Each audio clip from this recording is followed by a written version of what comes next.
أفلا يتدبرون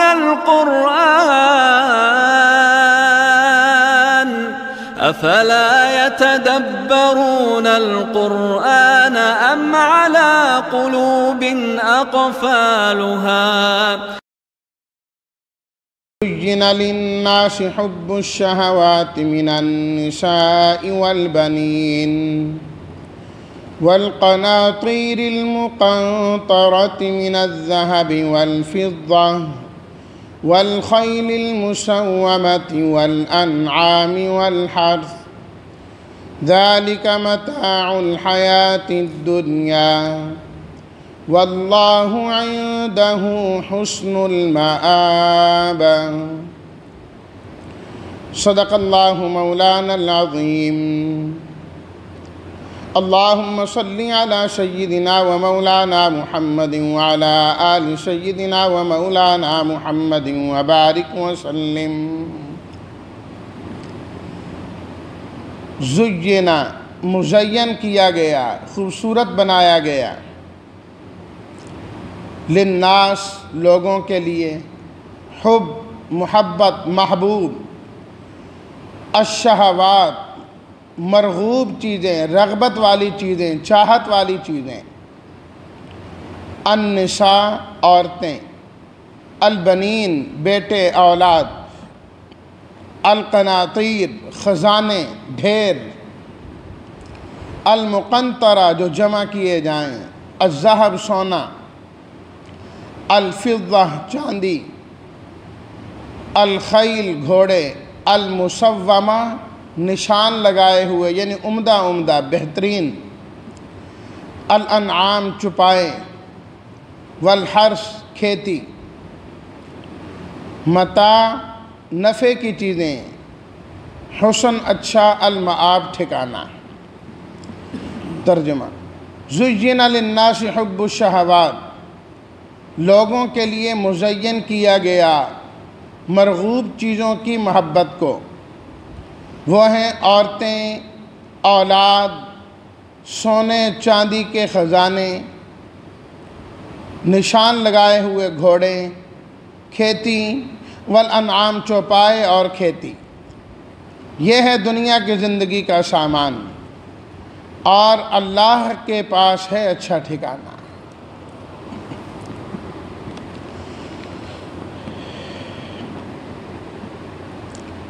اس آیت میں اللہ تعالیٰ نے وجہ بیان کی اس بات کی کہ دین کی مخالفت، اسلام کی مخالفت، ایمان کی مخالفت، حق کی مخالفت کس وجہ سے ہوتی ہے،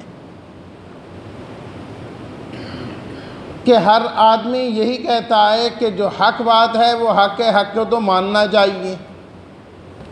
یہ جو کافر بھی ہیں، جو لڑتے بھی ہیں دین والوں کے خلاف، وہ بھی اس چیز کے قائل ہیں کہ جو حق ہے وہ تو حق ہی ہے، لیکن پھر کیوں مخالفت ہوتی ہے؟ اب کل ہم نے غزوہ بدر کا تذکرہ کچھ پڑھا تھوڑا سا، تو مکہ کے جو مشرکین تھے کیا وہ نبی کریم صلی اللہ علیہ وسلم کو حق نہیں سمجھتے تھے؟ کیا وہ آپ کی تعریفیں نہیں کیا کرتے تھے؟ ساری چیزیں، لیکن اس کے باوجود مخالفت۔ اس کی وجہ کیا ہے؟ اللہ تعالیٰ نے اس کو اس آیت کے اندر بیان فرمایا ہے، جسے اگر ایک مختصر جملے کے اندر کہیں تو یوں کہا جا سکتا ہے کہ وہ حب دنیا ہے، وہ حب دنیا ہے، دنیا کی محبت ہے، چاہے وہ مال کی لالچ ہو، چاہے عہدے کی لالچ ہو، چاہے کوئی دنیاوی اس کے اندر غرض شامل ہو، چاہے آباء و اجداد کی تقلید ہو، ان تمام چیزوں کو دیکھا جائے نکلتا یہی ہے کہ حب جاہ و جلال، حب مال اس کے اندر پایا جاتا ہے، حب دنیا کی وجہ سے سب کچھ ہو رہا ہے۔ اور پھر اللہ تعالیٰ نے خود فرمایا کہ ہم نے بہت ساری چیزیں ایسی رکھی ہیں ایسی چیزیں رکھی ہیں جو لوگوں کے لیے مزین کر دی گئی ہیں، خوبصورت کر دی گئی ہیں، دل لپکتا ہے ان کی طرف، ان کی چاہت ہوتی ہیں۔ اِنَّا جَعَلْنَا مَا عَلَى الْأَرْضِ زِينَةً لَهَا، اللہ تعالیٰ نے فرمایا کہ زمین کے اوپر جو ہم نے بنایا ہے یہ سب زیب و زینت کا سامان بنایا، زیب و زینت کا سامان بنایا ہے۔ یہ زینت جو ہے وہ انسان کے دل میں ایسی بیٹھ جاتی ہے جس کی وجہ سے انسان حق کو دیکھتا ہی نہیں، آنکھوں پہ پردے پڑ جاتے ہیں، اسے حقیقت حال نظر ہی نہیں آتی۔ زُيِّنَ لِلنَّاسِ حُبُّ الشَّهَوَاتِ، فرمایا محبوب مرغوب کر دی گئی، جو چاہت والی چیزیں ہیں ان کی محبت مزین کر دی گئی ہے لوگوں کے سامنے، جس کی وجہ سے وہ ادھر نہیں آتے۔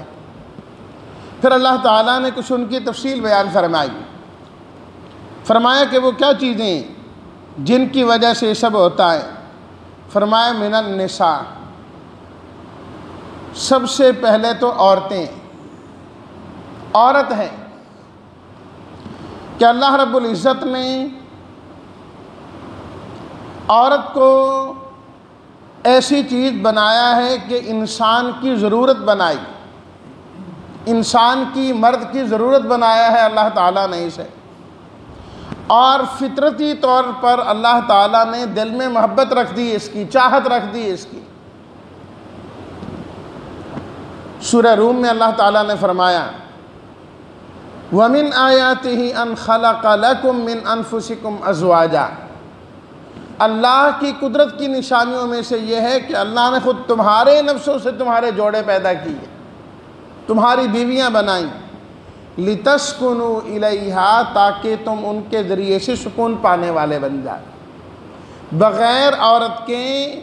مرد کبھی سکون کی زندگی اور راحت کی زندگی نہیں پا سکتا۔ وَجَعَلَ بَيْنَكُمْ مَوَدَّةً وَرَحْمَةً، اللہ تعالیٰ نے تمہارے درمیان، مرد و عورت کے درمیان محبت کو بھی اور رحمت و شفقت کو قائم فرما دیا ہے۔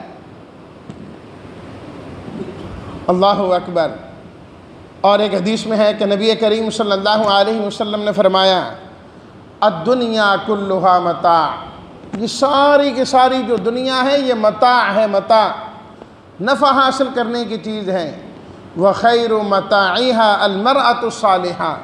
اور فرمایا بہترین سامان اس دنیا کا کیا ہے؟ وہ نیک صالح عورت ہے۔ نیک صالح عورت سب سے بہترین سامان، سب سے بہترین سامان، کہ جس آدمی کو ایسی عورت مل جائے، بیوی مل جائے، بیٹی مل جائے، ماں مل جائے، فرمایا سارے گھر کا ماحول جنتی ماحول ہو جائے، جنتی ماحول ہو جائے گا۔ ہن لباس لکم وانتم لباس لہن، فرمایا ان عورتوں کے، ان بیویوں کو اللہ نے تمہارا لباس بنایا ہے اور تمہیں اللہ نے ان کا لباس بنایا ہے۔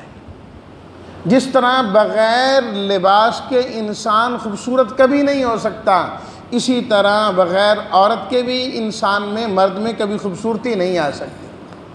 اس کی وجہ سے حسن و جمال ہے۔ لیکن اگر کسی کے اندر فرق آ جائے، فرق آ جائے اور اس محبت میں انسان ایسا اندھا ہو جائے کہ انسان دوسری طرف نکل جائے، تو پھر یہی انسان کے لیے تباہی کا ذریعہ بھی بن جاتی ہے، تباہی کا ذریعہ بھی بن جاتی ہیں کہ اب وہ برائی کی طرف لے جائے گی، یہ بھی برائی کی طرف جائے گا، وہ گناہ کی طرف لے جائے گی، یہ بھی گناہ کی طرف جائے گا، جدھر وہ لے جائے گی یہ اس کے پیچھے پیچھے پیچھے چلتا جائے گا، اور اس کی محبت کی وجہ سے، اس کی زیب و زینت کی وجہ سے یہ حق کی مخالفت کرنے پر آ جائے گا اور حق سے دور نکلنا شروع ہو جائے گا۔ تو اس لیے فرمایا من النساء، سب سے پہلے جو ہے وہ عورت ہے، جس کی محبت اللہ تعالیٰ نے فطرتی طور پر انسان کے اندر رکھی ہے اور جو انسان کے بہکاوے کا سبب بن جاتی ہے۔ خود حدیث میں ہے، نبی کریم صلی اللہ علیہ وسلم نے فرمایا بڑے بڑے ذہین لوگ جو ہوتے ہیں، عورت ان کی اس عقل پر اور ذہن پر پردہ ڈال دیتی ہے، پردہ ڈال دیتی ہے، ان کا ذہن اور فہم و فراست سمجھداری سب چیزیں جاتی رہتی ہیں۔ اور ایک حدیث میں آپ علیہ الصلوۃ والتسلیمات نے یہاں تک بھی ارشاد فرمایا کہ النساء حوائل الشیطان، کہ یہ جو عورتیں ہیں یہ شیطان کا جال ہے، شیطان کا جال ہیں۔ جس طرح جال پھینک کر شکار کو شکار کیا جاتا ہے، اسی طرح شیطان عورت کے ذریعے سے مرد کا شکار کرتا ہے،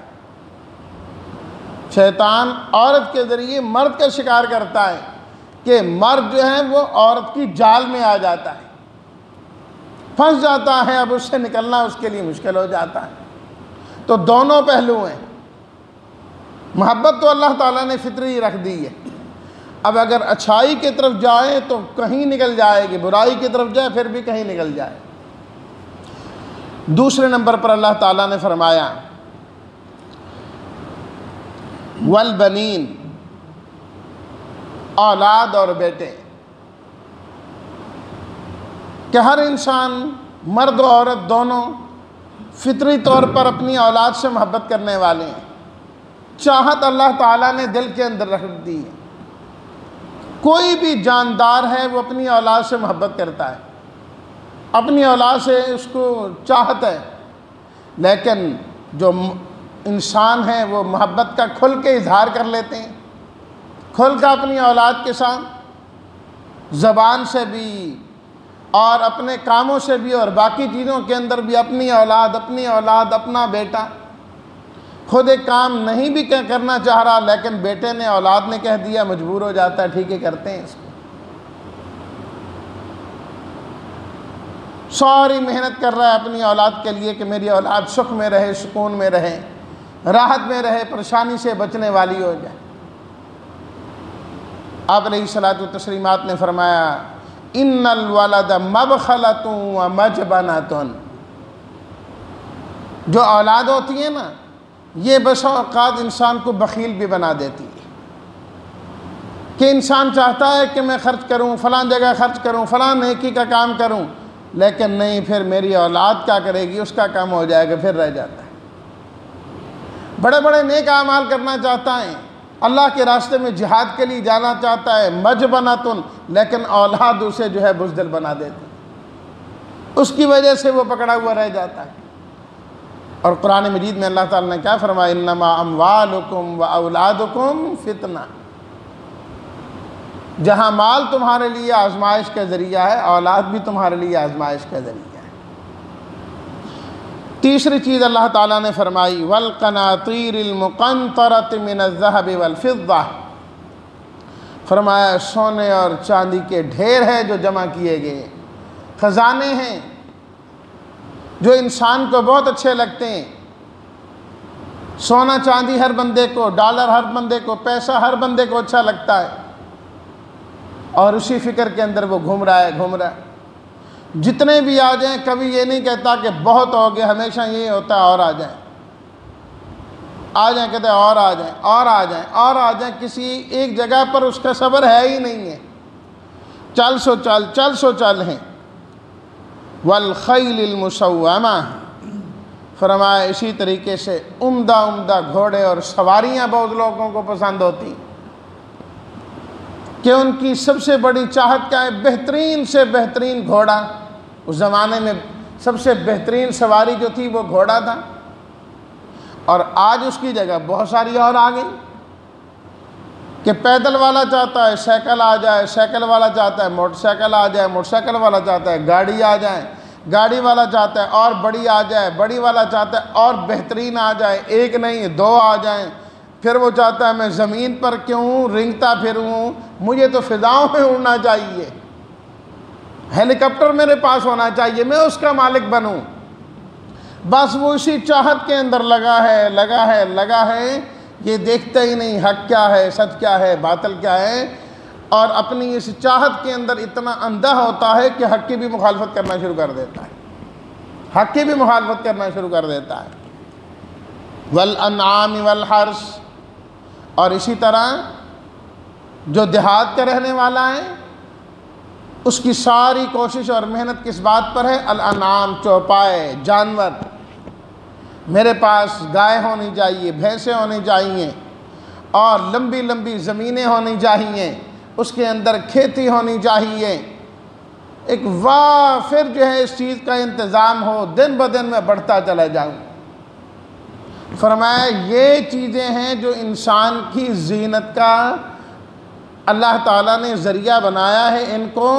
ان کی وجہ سے ان میں سے کسی نہ کسی کی وجہ سے انسان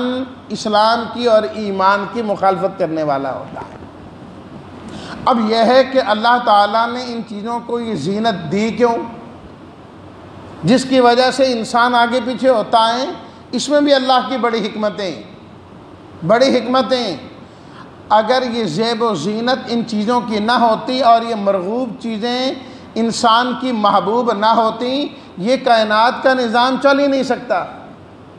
نظام درہم برہم ہو جاتا۔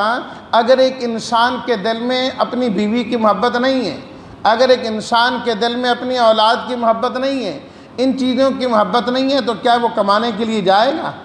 وہ کہے گا بس ٹھیک ہے 2 روٹیاں مل جائیں، اللہ خیر صلی اللہ، مجھے کیا، یہ جانے ان کا کام جانے۔ اب وہ چھوٹے بچے کو کون پالیں، کون اس کی رکھوالی کریں؟ اللہ تعالیٰ نے اس کے دل میں ایسی محبت پیدا کر دی، اب اس کی وجہ سے یہ کیا ہے، صبح اٹھ رہا ہے، جا رہا ہے، سڑک پر کام کر رہا ہے، دھوپ میں کام کر رہا ہے، اوپر کتنی منزل اوپر جو ہے نا چڑھ کر کام کر رہا ہے، صرف اس لیے کہ چند پیسے مجھے مل جائیں اور رات کو میں لاؤں گا، اپنے بیوی بچوں کو کھلانے والا بن جاؤں گا، وہ خوش ہوں گے، میں بھی خوش ہو جاؤں گا، ان کو دیکھ کے میں بھی خوش ہو جاؤں گا، خوشی سارا جو ہے وہ ٹھیک ہو جائے گا۔ تو اللہ تعالیٰ نے یہ چیزیں محبوب اس لیے رکھی ہیں، کائنات کا نظام اس سے چلتا ہے، اور دوسری بات یہ ہے کہ انسان کو اس سے آخرت کی طلب پیدا ہوتی ہے کہ دیکھو دنیا کے اندر آرام کریں تو سکون کریں تو کتنا مزہ آتا ہے، راحت ہوتی ہے، دنیا کے اندر جب چند پیسے مل جائیں تو سکون آتا ہے، تو آخرت کا سکون کتنا زیادہ ہوگا۔ یہاں جب میں محنت کرتا ہوں تو میں کتنا پریشان ہو جاتا ہوں، آخرت کی پریشانی کتنی بڑی ہوگی۔ چھوڑو ان پریشانیوں کو، ہمیشہ کی راحتوں کو حاصل کرو۔ انسان خود بخود ادھر آخرت کی راحتوں کو حاصل کرنے کے لیے متوجہ ہوتا جاتا، چلتا جاتا اور ادھر جاتا ہے، تو اس سے انسان کے اندر آخرت کی طلب اور تڑپ پیدا ہوتی ہے۔ اور تیسری چیز یہ ہے کہ انسان کی آزمائش ہے۔ سورہ کہف کی جو آیت میں نے پہلے آپ کے سامنے تلاوت کی، اس میں اللہ تعالیٰ یہی فرماتے ہیں اِنَّا جَعَلْنَا مَا عَلَى الْأَرْضِ زِينَةً لَهَا لِنَبْلُوَهُمْ، ہم نے زمین کے اوپر جو کچھ بنایا ہے خوبصورتی کے لیے، تاکہ ہم اس کو آزمائیں، ہم آزمانا چاہتے ہیں بندوں کو۔ یہ ساری زیب و زینتیں انسان کی آزمائش کے لیے، اس لیے اللہ تعالیٰ نے آخر میں کیا فرمایا، ذَلِكَ مَتَاعُ الْحَيَاةِ الدُّنْيَا، یاد رکھو یہ ساری کی ساری چیزیں دنیا کی زندگی کا سامان ہے، بس متاع، کچھ نفع کی چیزیں ہیں، بس یہ کوئی ہمیشہ کی نہیں۔ واللہ عندہ حسن المآب، اصل ٹھکانہ تو اللہ کے ہاں آخرت میں موجود ہے۔ یہ دنیا اصل ٹھکانہ نہیں، یہ مال و دولت اصل ٹھکانہ نہیں، اولاد اور یہ چیزیں انسان کے لیے اصل ٹھکانہ نہیں کہ اولاد ہی کام آئے گی۔ فرمایا نہیں، وہاں تو انسان کے اپنے کیے ہوئے اعمال ہی کام آئے گی، اچھا ٹھکانہ۔ تو فرمایا یہ ہے محبوب چیزیں جو ہر انسان کے دل میں جن کی محبت رکھ دی گئی ہے، فرمایا یاد رکھنا یہ صرف آزمائش کے لیے ہیں، ان میں پڑھ کر اپنی آخرت کبھی نہیں تباہ کرنی، آخرت کی طرف تم نے جانا ہے۔ اس لیے اس سے اگلی آیات جو آ رہی ہیں اس میں اللہ تعالیٰ نے آخرت کی ترغیب دی ہے۔ اللہ تعالیٰ ہم سب کو جتنی دیر دنیا میں رہنا ہے اتنی فکر دنیا کی کرنے والا بنائے، اور جتنی دیر آخرت میں رہنا ہے اللہ وہاں کی فکر ہمیں اتنی نصیب فرمائے۔ وآخر دعوانا ان الحمدللہ رب العالمین۔ Like it, share it, subscribe it.